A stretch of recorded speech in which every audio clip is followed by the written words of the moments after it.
Morning, everyone. Good morning, Rabbi. We are learning Mishnah Sukkah, Parak Gimel, Chapter 3, and today we're going to do again two Mishnayos, Zayin and Ches, 7 and 8.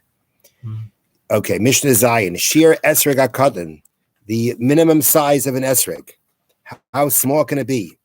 The Meir says, Ka'egos, the size of a walnut. A walnut means the nut in the shell. Rabbi Yehuda Oimer Kabetza, Rabbi Yehuda says the size of an egg, which is larger. And that is the halacha. The halacha is, like Rabbi Yehuda, that the minimum size of an esrog is the size of an egg. Okay? Now, on the bottom here in the notes, they bring down from the Tosfos Yantif, an esrog smaller than an egg is not fully developed. That's the problem. If it's less than an egg, that means it's not fully developed. That means its growth has been stunted. And therefore, the esrog is not considered a good esrog. That's the point of understanding this size. Ubagadol, and what's the maximum size? So that he'd be able to hold two esrogim in one hand. These are the words of Rabbi Yehuda. Rabbi Yehuda says your esrog cannot be larger than your ability to hold two of them in one hand. So we're talking about, let's say, an average person's size, of an average person's hand. The esrog cannot be larger than one that you can hold two of them in one hand. Now, what's the cheshbon? What's the point of that? So I'm read to you. The size is based on the law that one should hold the lulav bundle, the lulav together with the hadasim and aravis in his right hand, and the esrog in his left. Since the right hand is more important than the left, it should hold the bundle of 3 mitzvahs, while the left hand holds just 1 mitzvah. That's the reason. Now, the rabbis were concerned that when a person is handed the 4 species, right, he's handed the lulav with everything and the esrog, he might receive the lulav in his left hand and the esrog in his right, requiring him to switch them from one hand to the other. In the process of switching, he would have to hold both in one hand for a moment. If the esrog is too large, he might drop and damage it, making it invalid. Meaning, if you have to, basically, the point really is, you may have to hold the lulav and esrog in one hand, and the esrog will be too large, and you may end up dropping it. The rabbis therefore require the esrog to be small enough one can safely hold the lulav bundle and the esrog in a single hand. So they call that 2 esrogim in one hand. The real point is you should be able to hold in one hand your esrog and your lulav. But when they made the size to figure that out, they said if this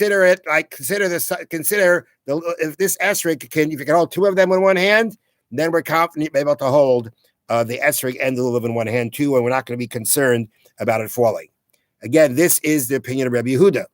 Rabbi Yossi says, you know how big your esrog can be? It can be as big as one that you have to have 2 hands to hold it.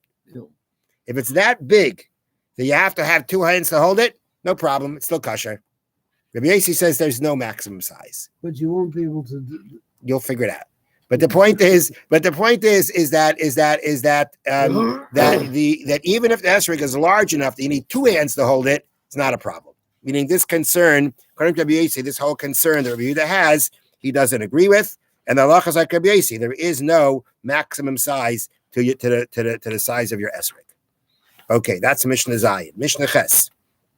Now, we know that when our lulav and esrog, we have the hadasim and aravis tied to it, right? If you have that holder, that's called bound to it. Some people don't have the holder. They actually bind the lulav, the hadasim and aravis to the lulav itself. But the point is that we bind it. Now, we're going to see there's an argument whether you need to do that or not whether you need to do that for the mitzvah or not. You could only bind a lulav together with hadasim and aravis using one of their own species. Meaning, you want it in order to tie the lulav, hadasim and aravis together, you need to use, let's say you take a lulav leaf and you tie that around, which is what we do. If you go and some or another, I don't know, if let's say you had a long enough, a rava stem, hadasim stem, your leaves somehow or another could have been big enough. Well, leaves is what you do by a lulav. At the end of the day, if you're using from their species, the halacha is that's what you have to do. According to Rabbi Yehuda. Yehuda says you cannot bind the lulav. You can only bind the lulav with its own species. When you're binding the lulav, hadasim, and rabbis together, you've got to use something of their own species. Now, what's the reason behind this? The explanation is like this. According to Rabbi Yehuda, binding is part of the mitzvah of the 4 species. Okay, the term used for that is lulav tzarich eged. Lulav needs binding. That's how you have to do the mitzvah. Now, if binding is essential part of the mitzvah, it has to be now that what you use for binding has to be from one of the 4 species. Because let's say you decide to use string. Twig. No, twig depends what kind of twig it's from. Okay, let's say a twig from some other kind of branch, not from the 4 species. You want to use a string, whatever you want to use, right? A linen string. Mm-hmm. The problem is like this. The problem is that the Torah says you have to take 4 the lulav esrei hadasim and aramis, what we call them the dalaminim, the 4 species. Let's say you decide I want to add an orange. I want to add a 5th, and that's how I want to do the mitzvah. I want to add a 5th one. You're not allowed to do that. That's the prohibition of Baal Tosef. That's the prohibition of adding to a mitzvah. Okay? So now the problem is like this. If you decide to use something other than from the 4 species to bind your lulav, and binding is an essential part of the mitzvah, if I now take it from a 5th species, I'm taking now 5 instead of 4. And that I'm not allowed to do. This is only relevant because the whole binding is relevant to the mitzvah. It's essential to the mitzvah.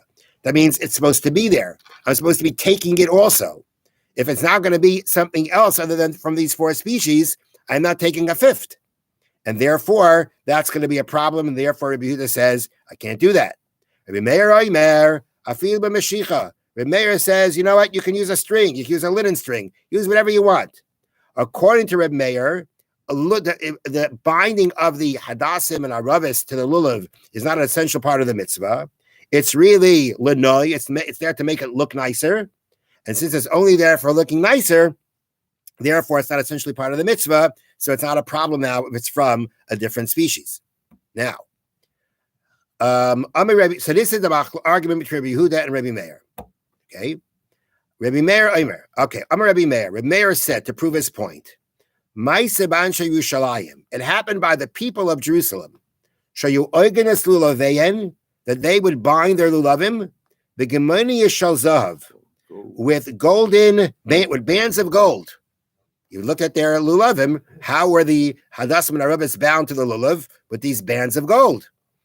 So you see, right? That's not a problem. You're using gold. That's not one of the 4 species. Amruloi, the other sages said to Reb Meir, you didn't get all the detail. You didn't get the story right. You know what was under those golden bands? A lulav leaf. Meaning what they really bound them together with was something from the 4 species.